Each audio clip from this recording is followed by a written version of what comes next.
If money feels uncomfortable or confusing for you right now, you are not alone. Often, it's not the numbers that are the issue. It's the quiet beliefs that we're carrying about money that shape how we relate to it. Today, I want to share 9 money beliefs that I'm actively working through myself as I rebuild my life and business. And I'll show you how I'm gently flipping them so that money feels safe, clean, and more supportive to me than ever. No complicated strategies, just simple shifts that are going to help you feel more connected and grounded with your money. My name is Alice. I'm a hypnotherapist, and 2 years ago, my business completely flopped. I failed pretty bad.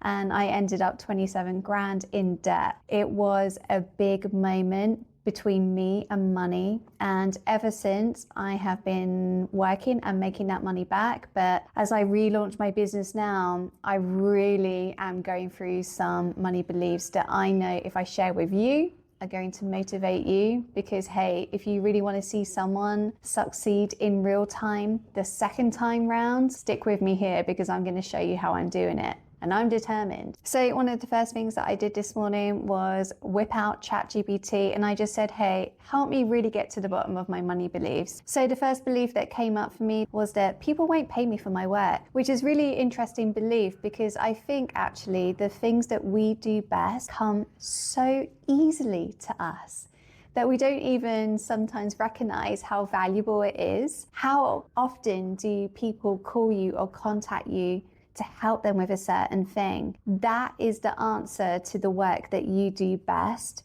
And because it comes so easily to you, it probably doesn't even feel like work. So then when the seed is planted in your minds that you could start charging for that, you're like, why would anyone pay me? Because it's so easy. But that is the secret to making great money. If it's easy and you can do it, then why wouldn't you charge for it? Belief number 2, I have to work hard to earn money. I feel this really comes from my dad. When we were growing up, we lived on the outskirts of London. So my dad drove into work every day, very early in the morning, and then he would come back late. And he did work very long hours, and he was a photographic printer. He worked in the dark room for artists. There were times where he really had to overwork in order to meet deadlines and get projects done. But in this day and age, I see many people working just a couple of hours and reaping their rewards. Yes, they may have to have put in a lot of hard effort in the beginning to get things off the ground, but I know that is and was from a place of passion. Usually hard work doesn't feel like hard work because you're so passionate about it. So if you are following your dreams and desires, it's not going to be hard work anyway. Number 3, I have to give a lot to receive money back. That's interesting, because what do people value the most? People value a result. When we're talking about business, people just want what they want, and they would like it as soon as possible, without too much fuss. So if you as a business owner are panicking about giving more and more and more, there's a good chance that your consumer, your client, doesn't actually need all that. In my own work, when people come to work with me one-on-one, the breakthrough is a 3-month container, but it's not like you're going to be seeing me every week for 3 months. Quite the opposite. Sometimes people only see me once in those 3 months, but they know that I am holding that space for them in case they need to come back. Number 4, I can't make money doing what I love. Yeah, my dad was a fantastic artist. He really was a creative person. And I remember the time that he lost his job because of digital technology. He was a classic photographic printer. He worked in the darkroom. And hey, guess what? Eventually, technology came along, and suddenly all of these artists' works that he was printing manually could be done digitally. He became very depressed. He ended up working in a factory making boxes up until the point that he retired. And yeah, all of that purpose, all of that passion just got lost.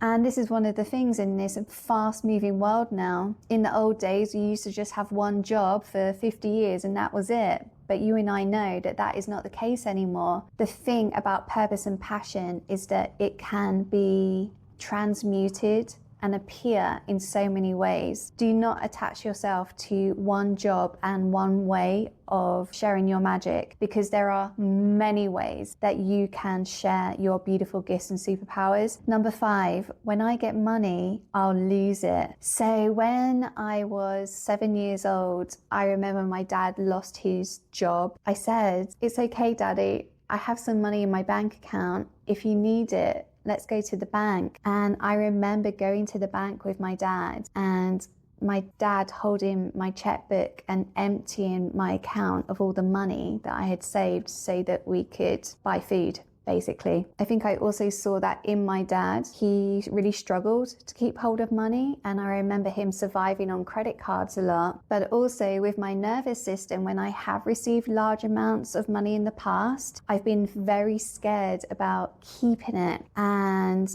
very worried that I'm going to lose it for one reason or another. Belief number 6, money is inconsistent. As a freelancer, as a one-woman band who is running my business, there are naturally months where a lot more clients come in and months where they may not. Money is a relationship. If you are consistent, then money is more likely to be consistent with you. One way to look at this is about thinking to yourself, how can I show up? How can I continue to take action? How can I continue to believe in what I'm doing and believe that money is coming to me? Money is a living energy, and it ebbs and flows, and it's holding the trust that as you plant your seed, the harvest is going to come. And as long as you keep planting the seeds, then more fruit will be born. Number 7, money takes time to come to me. So as I read this question, I actually want to say to you, I did have a realization as I was writing down all these beliefs, and I'm excited to share with you this realization at the end of them. Once I tell you, you're going to be pinching yourself like, "Oh, Alice, I see it too." Hold on for that one. So number 7, money takes time to come to me. Have you ever been really wanting a relationship, and you're looking for this person and hanging in there and doing lots of dating, and the minute that you surrender to that and just take a break and take it easy, that some of the best people come into your life, romantically or friendship wise? I've had amazing people just come into my life from nowhere, and the connection and fulfillment and joy has been immediate. Money can come in instantly and from nowhere. When I think about social media, some of the people that cheerlead me every single day, people that like my posts, comment on my posts, they are not the ones that buy. People that opt into my services are usually the ones that are quietly watching, and they just poof, come out of nowhere. I'll get the email and I will see the name and I'll be like, "Oh, who is this? I've never heard of them before." So money can come instantly. Yes, it may be growing in the background, and it's about keeping that faith and action for it to suddenly appear in your life. Number 8, I have to prove my worth to receive. So this definitely comes from childhood. I come from a working class background, and yeah, maybe I'm one of the only people in my family to go to university. My parents were desperate, and I'm going to say that word. My parents were desperate for me to do well in school, and they moved house to a particular area to try and get me into a good school. And I felt this constant pressure from them to do my best. We moved to an area where there was a grammar school, and if you're not aware of what grammar schools are in the UK, they are great schools that are still free to go to at the age of 11, but you have to take a particular examination to get into them, and it is highly competitive. My parents consistently told me that they wanted me to get into this particular grammar school, so the pressure was on, and there was a number of times where my parents were giving me practice papers in the evening to make sure that I passed this exam, and I was crying because I was so overwhelmed with it all. Number 9, I can't spend money once I have it. Coming from someone who has been in a lot of debt, it can be quite confusing to know what to spend your money on, I feel. You may think, I want to pay off that debt, but then what if not more money is coming in? How am I going to pay for other things? Go back to this belief that money is consistently coming in for you. And I think it's going to make turning this belief around a lot easier. Money is energy, and money is a living, breathing thing. And as humans, we need to move every day to boost our energy and use our creativity. And I strongly believe that money needs the same. It needs to move, it needs to feel alive. And whether you are spending it or contributing it or just moving it to be used in a better way, it is safe to spend it. Money is here to be spent. It is about joy and fulfillment and creativity and using it for what you really want. I love what they say in Corinthians 9:11. They say you will be enriched in every way so that you can be generous on every occasion. That's a good one. So how do we transform these beliefs? Well, I told you that I was not going to make it complicated.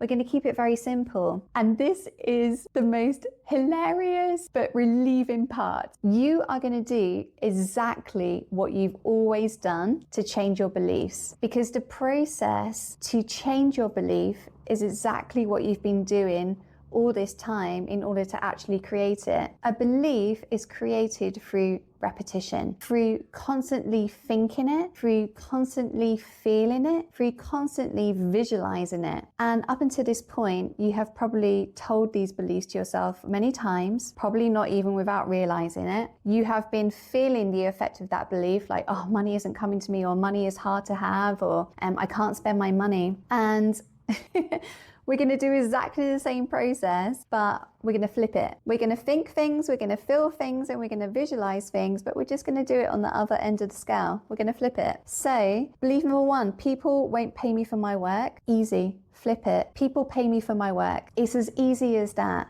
Number two, I have to work hard to earn money. Flip it. It's easy to earn money. And if beliefs have been coming up for you in this video, make sure you jot them down and really work through them one by one and just say the opposite of what it is. Maybe you can put some post-it notes around your house of these alternative beliefs, and maybe you can set up some reminders on your phone. That's what I did today. And also catch yourself in the moment, because we're in training now. We are in the process of rewiring those thoughts. So if you do catch yourself saying one of these thoughts, like money is inconsistent, then say, okay, I know that I used to think that, but now I think differently. Money is consistent. Money is consistent. Catch yourself, be aware, be conscious, be kind to yourself. Understand that that belief happened for a reason, but now you are choosing to rewrite your story. The more that you do this, and the more that you are consistent in doing that, you are going to change your mindset. The beautiful thing about the brain is that it's a living, breathing computer, and computers get software upgrades all the time. And what happens when you upgrade a software? Boom, suddenly it works, it's new, it's transformed, and it does the new job. And you can do exactly the same with your beautiful mind. How cool is that? And if you have been doing these affirmations and you feel it just isn't cutting it, that things are much deeper, the roots are right down there, no problem, I got you. You can book a free connection call with me to discuss about working together for 3 months in the breakthrough. And we're really going to get down to the nitty gritty of that. The link to the breakthrough is down below in the description. Now, here's the big aha moment that I had as I was writing down all of these beliefs. Your money beliefs are what you believe about relationships. As I look at these again, money is inconsistent.